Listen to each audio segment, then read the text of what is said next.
Hola amigos, ¿cómo respondo? A veces nos hacen preguntas que son difíciles de responder, ¿no es cierto? Las opiniones sobre estos temas son variados y muy discutidos, pero ¿qué dice la Biblia, no? Y eso es lo que nos interesa. Acaban de hacer dos preguntas. La primera pregunta, ¿los niños fallecidos van al cielo? ¿Qué sucede con los niños fallecidos, verdad? Y la otra pregunta es similar pero diferente a la vez, es ¿qué sucede con las personas en las etnias no alcanzadas? Voy a intentar responder estas dos preguntas y lo haré de la siguiente manera. Primero, hablemos de los niños. Niños fallecidos, ¿van al cielo? Y esto incluye, ¿verdad? Niños abortados y niños de temprana edad. Pero puede que incluya también niños mayores con una conciencia ya formada o no. Y entonces tal vez tenemos que definir lo que significa un niño, ¿verdad? Si es un niño que ya es mayor y pues llega a tener cierto entendimiento, entonces sería una cosa, pero niños abortados y bueno, niños que nacen o que mueren al nacer o niños muy pequeños, ¿verdad? Sin embargo, hay diferencia de opiniones y diferentes cosas que la gente dice, ¿verdad? Por ejemplo, Salmo 51:5 dice, yo nací en iniquidad y en pecado se concibió mi madre. Ahí está, ¿ve? Entonces quiere decir que el niño nació ya pecaminoso. Sin embargo, vemos en Romanos 2:6-7, donde Pablo explica claramente que Dios es justo, perfectamente justo. Y entonces Dios dice en Romanos 2:6-7, Dios pagará a cada uno conforme a sus obras. A los que por la perseverancia en hacer el bien buscan gloria, honor e inmortalidad, vida eterna. No estoy tratando de decir que de ninguna manera haciendo buenas obras podamos llegar al cielo, pues sabemos que eso no es verdad, ¿no? Además, nadie hace lo bueno. El punto aquí es que Dios está dando a entender que si una persona viviría todos sus días en perfección, si una persona que haría todo el bien todos los días de su vida, 24 horas al día, etcétera, ¿no? Perfectamente, entonces Dios, siendo el Dios justo que es, le daría vida eterna, ¿verdad? En cuanto a los niños que no tienen oportunidad de hacer o de una manera de buscar hacer el bien, etcétera, pues no han tenido la oportunidad. Entonces Dios, siendo que es un Dios justo y perfecto, no tomaría eso en contra, por ejemplo, el niño.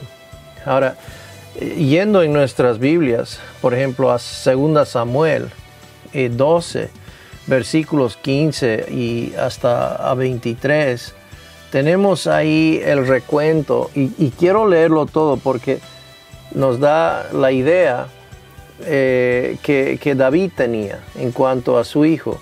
Dice así la palabra, entonces el Señor hirió al niño que la viuda de Urías dio a David y se puso muy enfermo. David rogó a Dios por el niño y ayunó. Y fue y pasó la noche acostado en el suelo. Los ancianos de su casa se pusieron a su lado para levantarlo del suelo, pero él no quiso y no comió con ellos. Sucedió que al 7º día el niño murió. Entonces los siervos de David temían informarle que el niño había muerto. Pues se decían, si cuando el niño todavía estaba vivo, le hablábamos y no nos escuchaba, ¿cómo pues vamos a decirle que el niño ha muerto? Puede hacerse daño.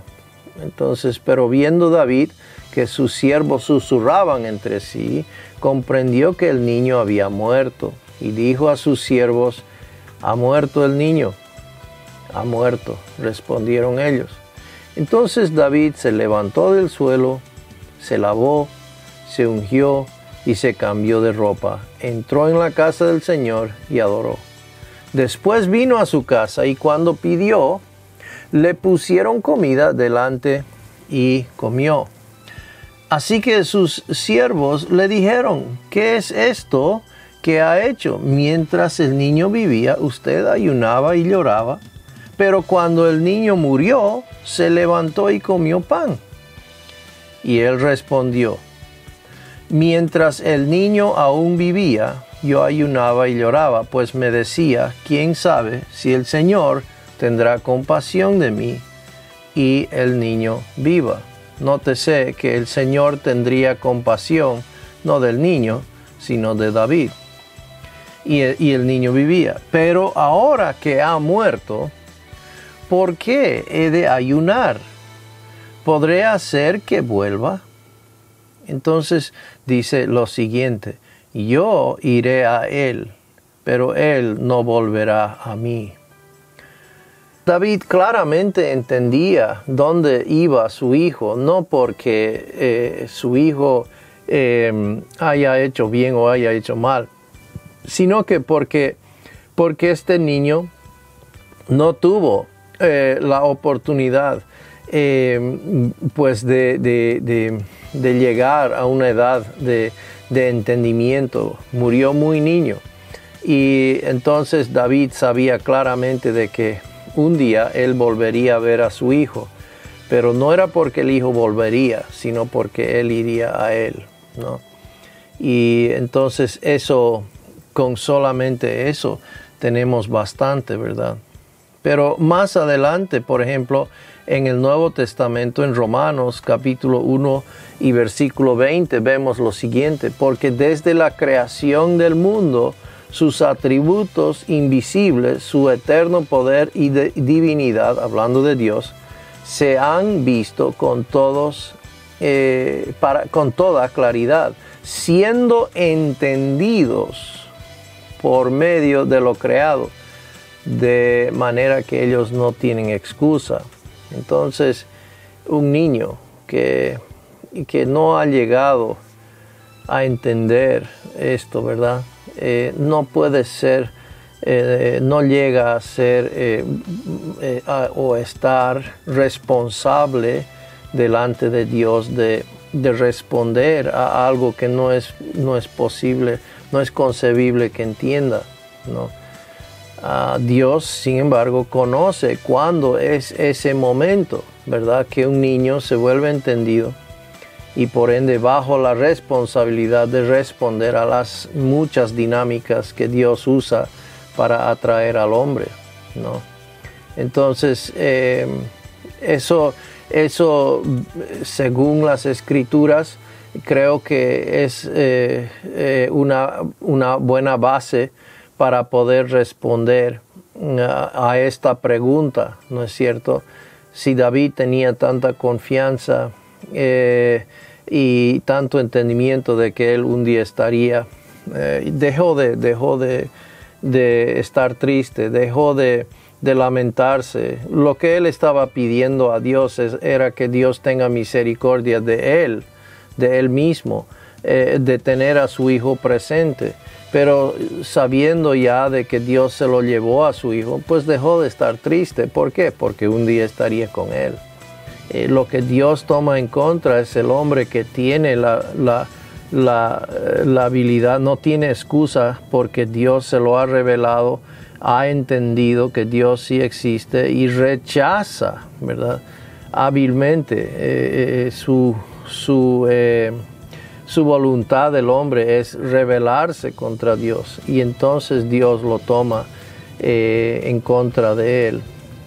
Entonces vamos a comentar en cuanto a las personas, por ejemplo, que nunca han tenido la oportunidad, que nadie les ha llevado el mensaje de la salvación, ¿no? Y esto es un tema difícil, que muchas personas pues piensan que Dios es injusto de condenar a una persona por no escuchar el Evangelio. Pero en el mismo versículo tenemos la respuesta. Nuevamente leemos en Romanos 1:20, porque desde la creación del mundo, ¿no? Desde la creación del mundo, sus atributos invisibles, su poder y deidad o divinidad se han visto con toda claridad. Quiere decir que la persona, sea quien sea, sobre la faz de la tierra, ha visto con claridad que las cosas creadas, ¿no? Las cosas creadas hablan de los atributos invisibles de Dios, su poder y divinidad.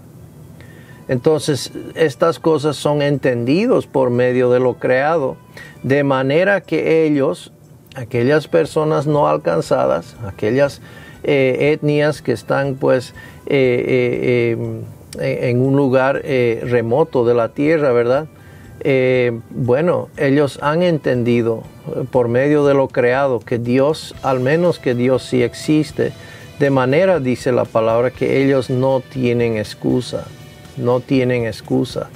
¿Puede una persona, entendiendo que Dios existe, ser salvo cuando no tienen el Evangelio? Pues no, ¿verdad? No. Pero, dado el caso que la persona responde lo creado, responde a lo creado, responde a la información que Dios le ha dado, pues Dios le envía un misionero, una persona enviada para compartirle el Evangelio y para que esa persona pueda escucharlo y pueda creerlo, ¿verdad?